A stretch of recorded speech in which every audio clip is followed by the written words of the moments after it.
Okay, so as you see, there's a little bit of a space there. So you might want to bring the board a little bit more down. Maybe this way. Should you bring the bed down too? Yeah, One the step bed. at a time. Yeah, the bed down too. One step at a time. Yeah. And you can take, if you have to take 3 or 4 steps to reposition somebody, that's okay. It shows you're thinking it through, it shows your problem solving it. If you didn't take those 3 or 4 steps, that's when you would lose points. Thank God. Okay, cool. Okay? Okay, so when he does the actual transfer, we want to make sure that his hand is placed on the board, not in the hole there. And he's going to basically have him put some weight through, and then once he's on the board in the middle of the way, then have him grab. The thing about it is give him a cue to lean forward, because he doesn't want, if he leans back, he'll slide off. Okay, Rob, so can I have you lean forward, and you're going to place this hand on the board and this one on the bed. You're going to push up, and we're going to, in small steps, we're going to transfer you to the wheelchair. Okay. Can you try not to use your legs? Lean forward. 1, 2, 3.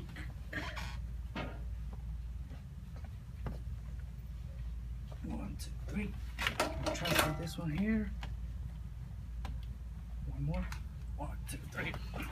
Good job. Okay, good. Just remember to cue him throughout the whole transfer, and don't lift the patient, just make sure you slide. So don't. Yeah, Yeah. this is like a Because ride. you want him to do the work.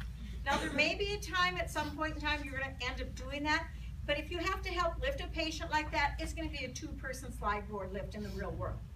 We're learning the technique, so we're going to be able to do it one. You did a good job of not putting weight through your feet, at least at the end there, from my angle here. So. I got a question. So Yes, sir. okay, so last quarter we did it as paraplegic.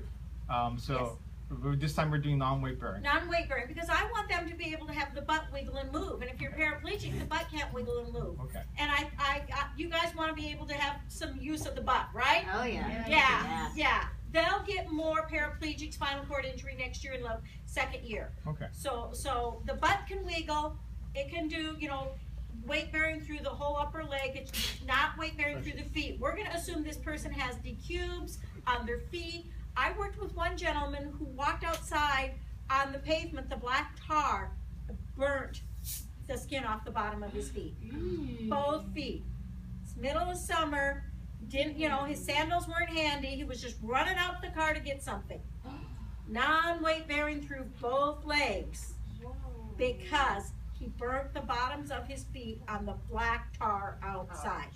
So there are lots of times where you have this non-weight bearing through the lower extremities. Surgeries after a car accident, if you've broken both ankles and they don't want you any weight bearing through them because of the hardware they've got in there.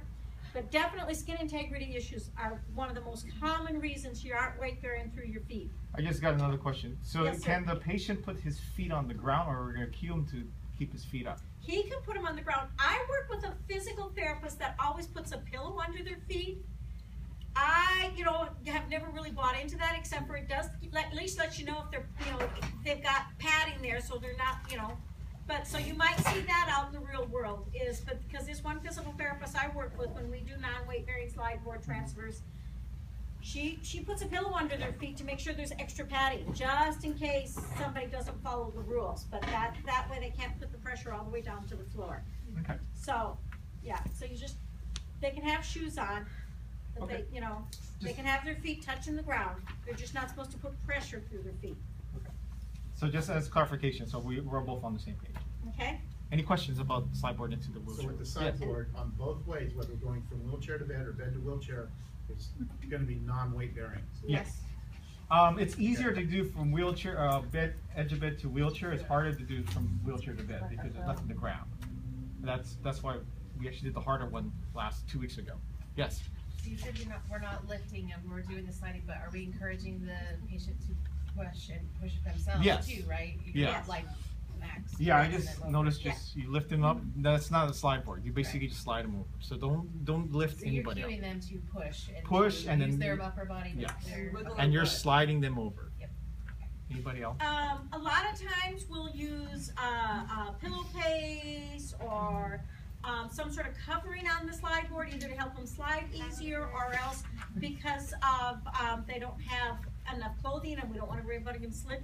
And they actually don't let us use powder anymore. Years ago, we used to use powder, but with all the allergies and different things, they don't let us use powder in the facilities anymore.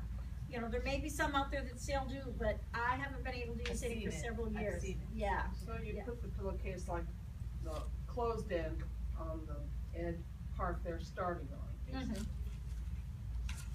And they would just. Okay, any questions? Oh, yes. When I worked with students that used a slide board and they did most of it themselves, we would just stand behind and guide. Is that something totally different because they're doing most of it themselves? Stand behind the patient. Like where you're at. Yeah. And Um, like he has a belt on, so you could have the belt as they slide across. Standard procedure is to be in the front. Okay. Standard yeah. procedure is to be in the front. because I the mean, person you've can got a lean so forward. paraplegic person that's gonna be able to do it all by themselves, you're not even gonna have to be within, you know, I mean, they get in and out of pickups and cars and all kinds of stuff just by doing that scoop. After, you know, they get good, they don't have to have the slide board unless it's a certain height or something. So, but standard procedure is you're in the front, because most of the time, if they're gonna fall forward, Yeah, I mean, how do you get to them if you're behind the wheelchair and they start to fall? so. Yeah, just always cue them to lean forward. I know it's scary for the patient, but yeah, that prevents them from falling. If they lean back, they'll slide off. Yeah. Okay, so we're going back. We're going to do a squat pivot into the wheelchair. So, what's the position for our patient? You're in the wheelchair. Okay.